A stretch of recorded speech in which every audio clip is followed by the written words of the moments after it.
বন্ধুরা আজকে আমি চলে এসেছি রান্না করে যথারীতি আজকেও রান্না করতে। তো আজকে আমি রান্না করছি চিকেন রান্না করছি। আমি চিকেন করি কোন প্রসেসে আজকে তোমাদের সাথে শেয়ার করছি। তো চলো দেখতে থাকো আমি কি প্রসেসে চিকেনটা রান্না করছি। আমি চিকেনের জন্য এই পরিমাণ তেল নিয়েছি। আমি 1.5 কিলো চিকেন রান্না করছি। 1.5 কিলোর একটু বেশি, 2 কিলো না, কিন্তু 1.5 কিলোর বেশি। যাই হোক এই পরিমাণ তেল দিয়েছি। আমি বাদে কিন্তু আর কোনো তেল দেবো না, আমি এই তেলেই রান্না করবো। তো আলুগুলোকে দেখো এই সাইজের আলু নিয়েছি আমি, গোল গোল এখন ছোট ছোট সাইজের আর কি। তো এই আলুগুলোকে দেখতে পাচ্ছ আমি লাল লাল করে ভেজে নিয়েছি। এবার এই ভাজাটা আমি তুলে রাখছি।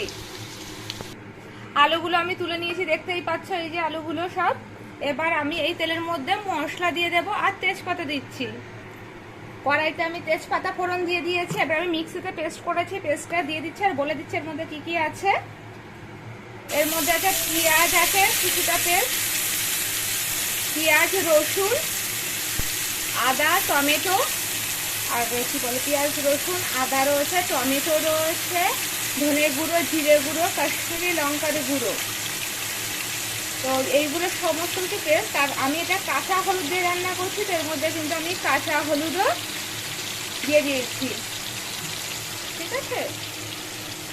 ও হ্যাঁ, বলতে ভুলে গেছে, আমি যখন কি বলে এটা পেস্ট করেছি, তো এটার মধ্যে আমি আজকে আরেকটা জিনিস দিয়েছি, কি বলতো, একটা শুকনো লঙ্কা দিয়েছি। আমি একটা শুকনো লঙ্কা আজকে আমি এর মধ্যে পেস্ট করেছি।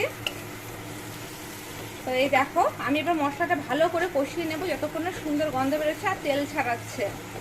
ঠিক আছে, আমি আগে মশলাটা খুব সুন্দর করে কষিয়ে নিই।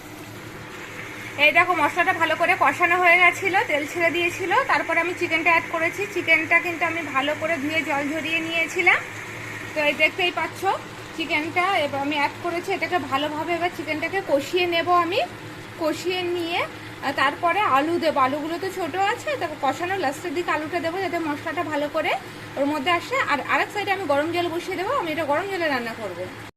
এই দেখো বন্ধুরা এটা প্রায় কষানোর মতো হয়ে যাচ্ছে। আর আমি কাঁচা লঙ্কা দিয়ে দিয়েছি, 5-6টা কাঁচা লঙ্কা দিয়েছি। যেহেতু একটা আমি শুকনো লঙ্কা বললাম না আজকে পেস্ট করে দিয়েছি, তো যার জন্যে কাঁচা লঙ্কাগুলো কিন্তু আমি চিড়ে দিইনি, যদি ঝাল হয়ে যায় পাকুন যদি খেতে অসুবিধা হয়।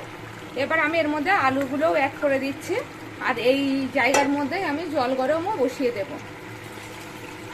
তো আলুগুলো অ্যাড করে দিচ্ছি। আলুগুলো এবার চিকেনের সাথে ভালো করে কষিয়ে নেব। তারপর আমি এটা গরম জল অ্যাড করব। গরম জল অ্যাড করলে ভালো হয় রান্নাটা, এটা আমার মনে হয়, আমি শুনেছি, তাই আমি গরম জলে করি আর তাড়াতাড়ি করে হয়েও যায় অনেকটা। তো আমি আগে ভালো করে এটাকে কষিয়ে নিই। দেখতে পাচ্ছ বন্ধুরা চিকেনটা কিন্তু আমার খুব ভালো করে কষানো হয়ে গেছে, আমার জলটা গরম হয়ে গেছে। তো আমি এখানে পরিমাণ মতো জল অ্যাড করে এবার আমি চাপা দিয়ে রাখবো। তো আমি এখানে এই পরিমাণ জল অ্যাড করছি, এই যে আমি এই পরিমাণ জল অ্যাড করছি। এবার ভালো করে এটাকে একটু নাড়াচাড়া করে দেবো আর কি, তাতে সমস্ত মশলা সব কিছু সব জলটাতে খুব সুন্দর করে মিশে যায়। আর এটা যেহেতু গরম জল দেওয়া, তো এক্ষুনি তো ফুটে যাবে। আমি এবার এটাকে চাপা দিয়ে রাখবো যতক্ষণ না ভালো করে আলু আর চিকেন সেদ্ধ হয়। ফাইনালি চিকেন রান্নাটা হয়ে গেছে, দেখতে কিন্তু এরকম সুন্দর হয়েছে। কেমন খেতে হবে ঠিক বুঝতে পারছি না, তবে ভালো তো গন্ধ বেরিয়েছে। তো চলো আমরা এখন খাওয়া দাওয়া করবো, সবার খুব জোর খিদে পেয়েছে।